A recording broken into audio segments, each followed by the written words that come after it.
dala ci nguur gi ndax nguur moom mooy loo xam ne dafay sax nit ñi dañuy romb di dem mais nguur gi moom day sax ba faw saa su soppi ko amee rek lu mel ni day am mooy ñi fi newoon yor ay ndombal tànk war nañoo jébbal leng gi ñi nga xam ne ñoo yegsi ci cadre boobu lañ ko defee semaine passée diggante ñaari président de la république yi ñu def ko ci anam bu gën a rafet tey ñu def ko ci diggante ñaari élimaan jëwriñ yi moom monsieur Sidiki Kaba nga xam ne moom moo ne woon premier ministre ba tey ji ak ñun ñi nga xam ne président Bassirou Diomaye Faye daf ñoo tànn pour ñu wutu ko ci di ko gërëm nag di ko jaajëfal ci nit ñu dalalee tey moom ak ñi mu àndal yépp def ko ci anam bu gën a rafet ak ni ñu doxalee passation bi ci document yi nga xam ne defar nañ ko jébbal ñu ko may ñu gis liggéey bi nu mu tëree di ko féliciter tamit moom ci taxawaayam ndax defe naa gën saa gàtt ay at a ngi nii mu yor ay ndombal tànk jaar ci département ministériel yu bëree bëri te dégguñu ko fi ci lu dul liggéey gu rafet ak nekk au service njëriñu réewam di ko ñaanal it yàlla continuer di ko xàllal yoon ba fépp fu mu jublu rek mun faa def li mu doon def di féliciter am équipe am yëpp li ñu wax ci moom it di ko wax ci le ministre secrétaire d'État muy monsieur Seydou Gueye xam ne teewe na passation bi war a yeggali moom it ak ki koy wutu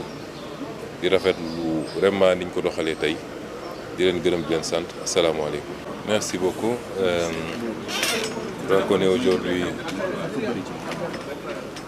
est réunis aujourd'hui dans le cadre d'une tradition républicaine qui rappelle un principe fondamental, celui de la continuité de l'État, qui transcende les pouvoirs qui se succèdent, les différents régimes, et qui doit rester au service du peuple, quelle que soit la coloration des équipes qui arrivent. La cérémonie d'aujourd'hui est la matérialisation du choix qui a été porté sur notre modeste personne par son Excellence le président Bassirou Diomaye Diakhar Faye pour coordonner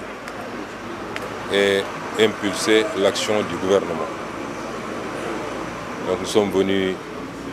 procéder à la transmission de cette lourde responsabilité entre le Premier ministre sortant, M. Sidiki Kaba, et moi-même.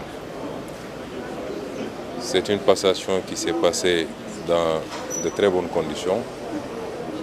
et qui nous permet à partir de cet instant de commencer à exercer la responsabilité qui nous a été confiée. Je remercie M. le ministre donc et toutes ses équipes pour l'accueil, pour la qualité des documents de passation qui ont été élaborés. Je le félicite également pour ces longues années de bons et loyaux services à la tête de l'État, au sommet de l'État en tout cas, et surtout ces longues années de services irréprochables puisqu'il a eu à exercer dans différents départements ministériels. Et je n'ai pas souvenance qu'il ait été cité dans autre chose qu'une bonne application des consignes, des directives, mais également de la déontologie. Nous le félicitons et nous lui souhaitons une bonne continuation, certainement dans d'autres sphères ou dans d'autres activités. Et en profitons pour dire que c'est le premier acte qui est posé dans la prise en main de l'État. Le deuxième peut-être, puisque le président de la République a été installé la semaine dernière dans ses fonctions de président de la République. Aujourd'hui, c'est le chef de gouvernement. Et dans les prochaines heures et les prochains jours, nous nous attellerons à installer l'ensemble du gouvernement pour que, immédiatement après les fêtes de Korité, les différents départements ministériels puissent être opérationnels. Je remercie Monsieur le ministre donc et toutes ses équipes pour l'accueil, pour la qualité des documents de passation qui ont été élaborés. Et je le félicite également pour ces longues années de bons et loyaux services à la tête de l'État, au sommet de l'État en tout cas, et surtout ces longues années de services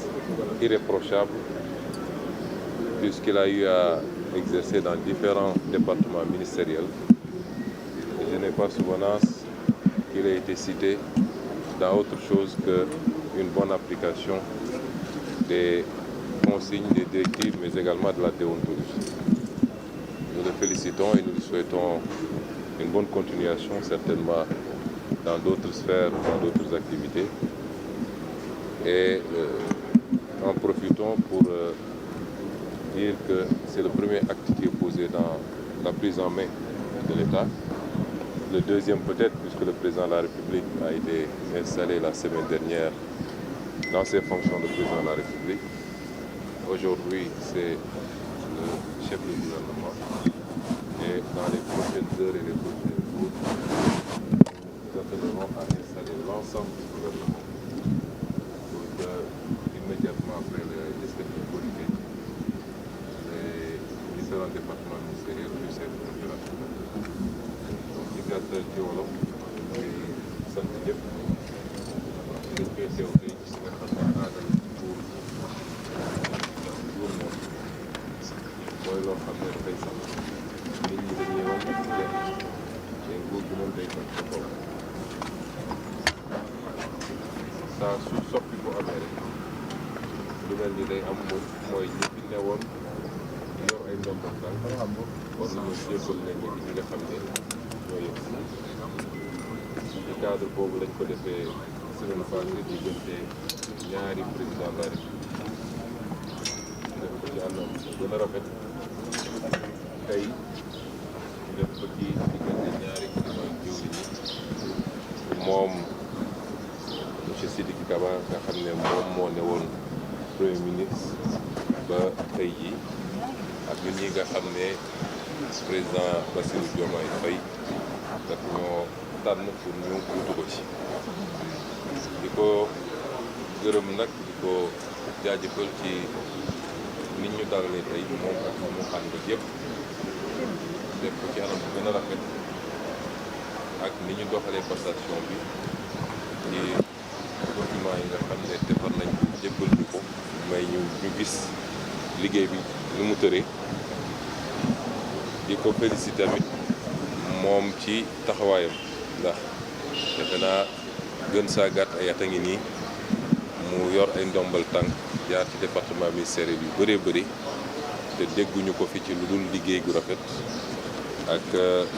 nekk au service njëriñu réewam di ko ñaanal it yàlla continuer di ko xàllal yoon ba fépp fu mu dugg rek mun faa def li mu doon def di ko félicité am équipe am yëpp li ñu wax ci moom it di ko wax ci le ministre secrétaire d'État muy monsieur Seydou Gueye xam ne teewe na passation bi war a yeggali moom it ak ki koy wutu di rafetlu vraiment niñ ko doxalee tey